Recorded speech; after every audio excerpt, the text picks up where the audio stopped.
안녕하세요. 차분하게 잡수다 시우입니다. 안녕하세요. 엘렌입니다. 오늘은 헤르만 헤세의 데미안에 대해서 말씀드리겠습니다. 먼저 헤르만 헤세는 1877년 독일에서 태어난 독일계 스위스인 소설가이자 시인입니다. 부친이 목사이며 모친도 신학자 가문으로 인도 선교 활동을 한 외조부의 영향을 받았습니다. 주요 작품으로 수레바퀴 밑에서 데미안, 시다르타, 유리알 유이 등이 있으며 1946년 노벨 문학상을 수상하였습니다. 데미안은 감수성이 풍부한 주인공 싱클레어가 소년기에서 청소년기를 거쳐 어른으로 자라나는 과정이 세밀하고 지적인 문장으로 그려져 있습니다.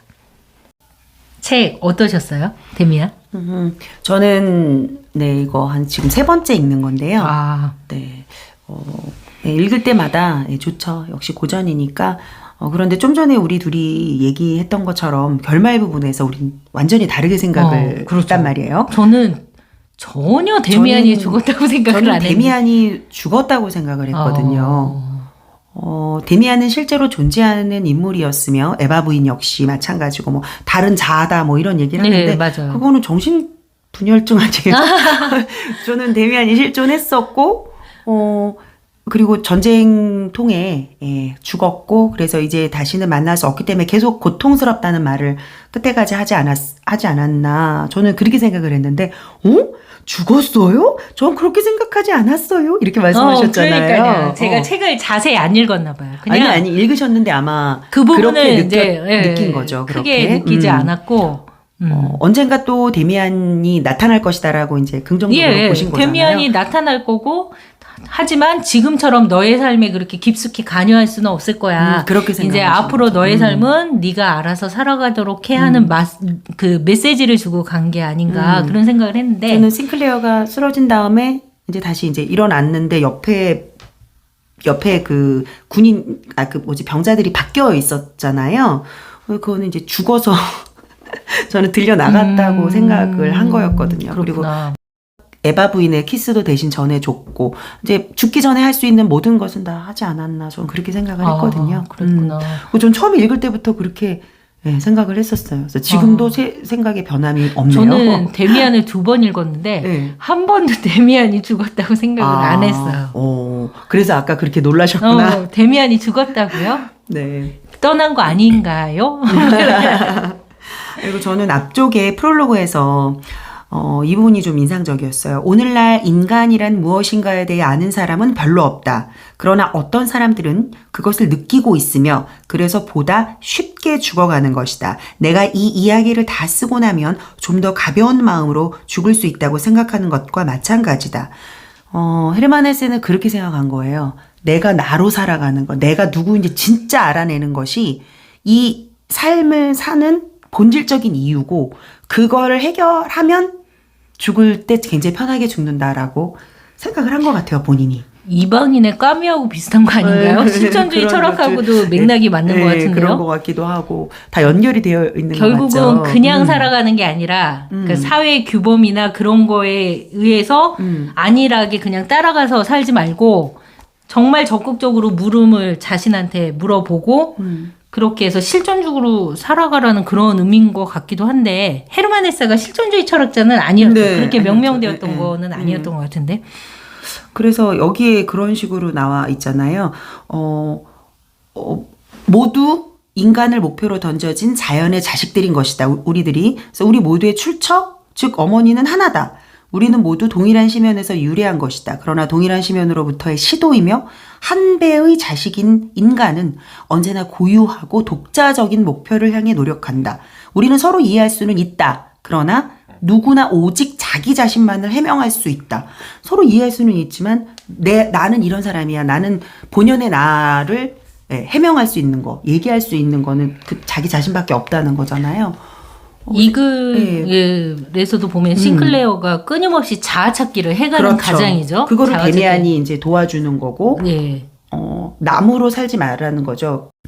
그래서 저는 이 책이 굉장히 철학서와 닮아 있다고 생각을 했어요. 그런 말들 많이 하더라고요. 네, 그냥 소설이 아니라 철학서 같아요. 그리고 여기에 이런 얘기도 있잖아요. 이제부터 철학 공부를 좀 해봅시다. 즉 입을 다물고 엎드려서 생각을 해보자는 말이요. 피토리우스가 하는 말인데 여기에서 불멍을 때리는 그런 장면이 나와요. 그렇죠? 우리는 아마 1시간쯤이나 이글거리는 장작불 앞에 아무 말도 없이 엎드려서 불길이 타오르고 바작대고 쓰러지고 휘어지고 펄럭이 다 꺼지고 격렬을 일으키고 마침내는 조용하게 사그라져 바닥에 쌓이는 것을 바라보고 있었다. 아, 이거 번역할 때 얼마나 힘들었을까 그런 생각이 들어요. 바작대고 쓰러지고 타오르고 막 이런 격렬을 일으키고 이런 표현 굉장히 번역할 때 어려웠을 것 같아요. 그렇죠. 예. 근데 이게 사실은 우리도 불멍 때릴 때 있잖아요.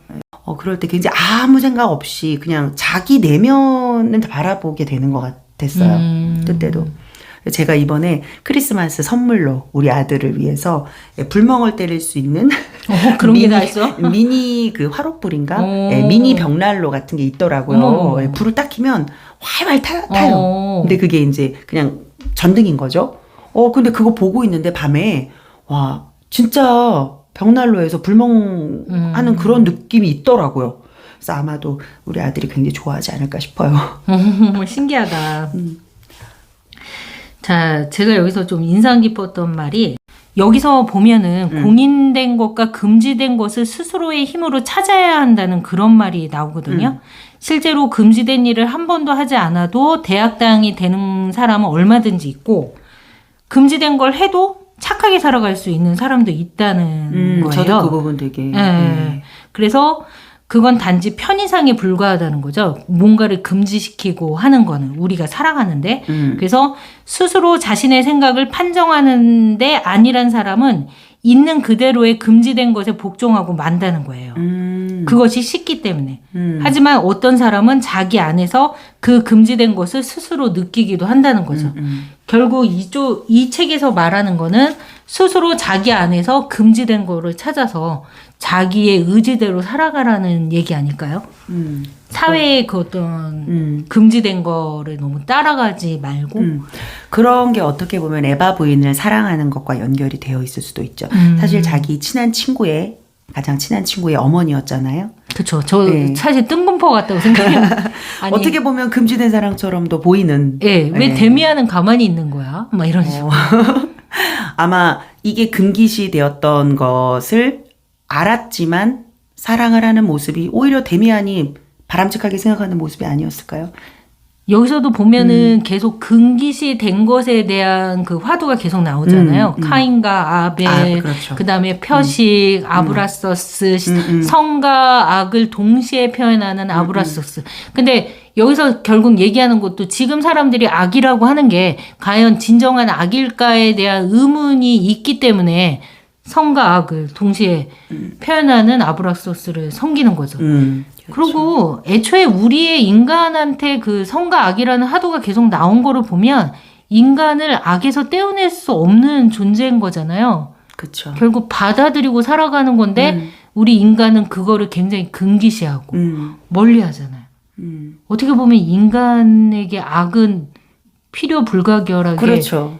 필요한 부분이 있는 거 어쩔 아니에요? 수 없는 부분도 있을 수 있는 거고, 근데 그거를 알고 하는 것과 모르고 하는 것에 이제 차이가 있고, 또 그것을 선택하는 것도 인간의 이제 자기 자신의 몫인 거죠. 그리고 여기에서 모든 사람에게 진정한 소명은 자기 자신에게 이르러야 하는 오직 한 가지 소명밖에 없다. 그러니까 그게 되게 어려운 것 같아요. 자기 자신에게 이른다는 게 뭐지? 내 내면을 알아보고 진정한 내가 누군지 알아보는 거. 그게 진짜 철학의 화두이잖아요. 그 말이 사실은 굉장히 어려웠어요. 그러니까 지금 읽어도 사실 쉬운 부분은 아닌 것 같아요.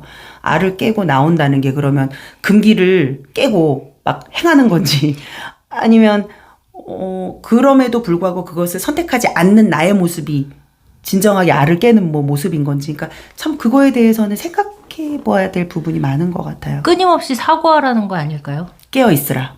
그렇죠. 깨어 있으라. 그러니까 사회에서 주는 그 편한 그 어떤 금지된 거, 공인된 거를 따라가지 말고 너 스스로 찾고 너 스스로 물어서 너 자신한테 다가가라. 그게 진정으로 네가 살아가는 모습이다. 소크라테스의 너 자신을 알라네요.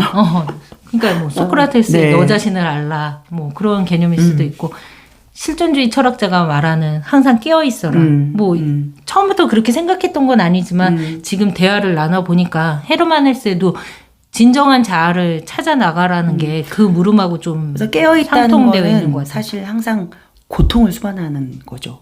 그쵸. 그렇죠. 사고를 예. 계속 한다는 거는 고통을 수반하는 활동이기 때문에 그럼에도 불구하고 깨어 있으라는 거죠. 그렇죠. 그죠? 예. 그래서 읽는 사람마다 다 다르게 느끼긴 하겠지만 예. 아까 뭐라고 그러셨죠? 헤르만 헬세가 죽음에 이를 때 편안한 게 뭐 때문에 편해진다고 하셨죠? 그러니까 나의 자신에 대해서 나의 본연에 대해서 제대로 알고 죽는 것 그게 편하게 죽는 결국 헤르만 헬세는 그렇게 사는 게 이상적인 삶이라고 생각을 그렇죠. 한 거네요. 그렇게 생각한 거죠. 그냥 사회적 통념에서 그냥 마스크를 쓰고 사는 게 아니라 내 자신으로 돌아가서 어떤 내 자신의 심혈을 들여다보고 나는 누구인가 고민하고 백신을 맞기 싫으면 나의 의지대로 내 마음속에 그 소리를 듣고 안 맞겠다고 당당하게 얘기할 수 당당하게 있는 얘기하는 그게 이제 그런 모습이죠. 그 어떤 세상의 틀을 깨고 나와서 그럴 수 있죠. 요즘 같아서는 자신의 자아를 찾아가는 단계라는 거죠. 요즘에는 그럴 수 있는 거죠. 예, 맞기 싫어하시는 분들도 많기 때문에 그렇죠.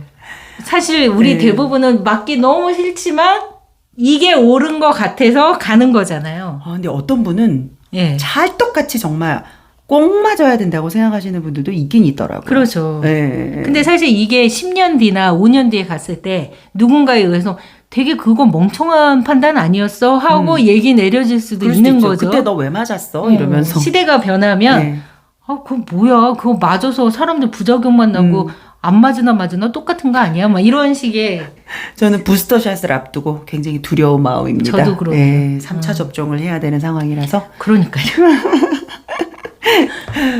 그래서 어쨌든 헤르만 헤세가 이런 근본적인 질문에 대해서 질문을 던졌기 때문에 저도 다시 한번 그럼 나 지금 왜 살고 있지? 나 왜 뭘 위해서 노력하지? 내가 왜 돈을 벌지? 이런 거에 대해서 좀 더 한 번 더 생각해보는 계기가 됐어요. 그렇죠. 우리가 살면서 진정한 자아를 찾게 되나요? 진정한 자아가 아닌 나의 부캐를 쫓아갖고 정신없이 살죠. 되는 대로 그쵸. 하루하루 살 때도 많죠. 대부분 뭐 네. 지금까지 그렇게 그런데 살아온 것 이런 같은데. 책을 한번 읽어서 나의 자아를 바늘로 찌르면서 다시 한번 그러면 안 되지라는 생각을 하게 되는 게 책을 읽는 가장 큰 장점인 것 같아요. 저의 자아는 뭘까요? 뭐 너무나 감이 안 와서 어떻게 얘기를 해드릴 수가 없네요. 네, 제가 데미안이 되드릴 수 없기 때문에 나의 데미안은 네, 누가 있을까요? 누군가 혼자 좀 열심히 노력하는 나이는 걸로. 많지만 누군가 좀 도와줬으면 좋겠네요. 저도 그런 생각은 어렸을 때부터 했어요. 진짜 멘토라는 게 뭘까? 이런 생각을 했어요. 멘토가 있었으면 좋겠다. 굉장히 좋죠. 멘토가 있어서 뭔가 빨리 잡아주고 또 싱클레어가 흔들릴 때 또 짠하고 나타나서 딱 하고. 정말 치트키 아닌가요, 데미안은? 그렇죠. 그 힘들었을 때 네. 데미안이 딱 나타나서 구출해주고 이건 뭐 잡아주고 공주님 그리고 안기야. 싱클레어가 거의 완전히 독립되는 그 순간에 그렇죠. 빠이빠이 해주고. 네. 너무 괜찮은 멘토죠. 저도 우리 아이들의 멘토가 돼주지 못하는 상황이죠. 그냥 부모잖아요, 사실은. 그러니까 우리 아이들에게도 멘토라는 게 있으면 참 좋겠구나. 혼자 고민하는 과정에서 조금 더 앞으로 성장할 수 있겠구나 이런 생각을 좀 저도 하거든요. 예, 본인들이 뭐 고민해야 되는 문제이긴 하겠지만. 저 갑자기 든 생각이 있었는데 데미안은 싱클레어한테 어떻게 표식을 찾아냈을까요? 처음에? 글쎄요. 느낌이 빡 왔을까? 느낌? 저 영혼이 방황하는 고뇌하는 영혼이라는 그 느낌이 딱 왔을까요?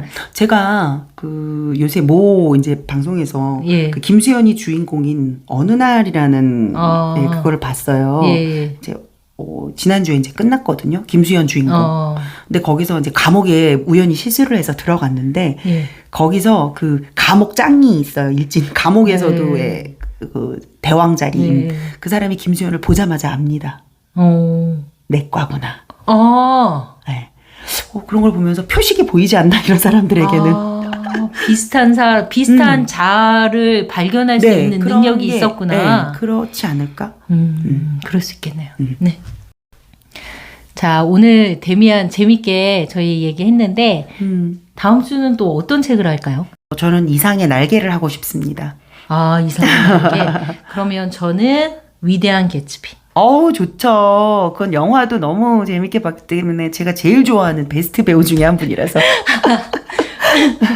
알겠습니다. 그러면 위대한 개츠비와 날개.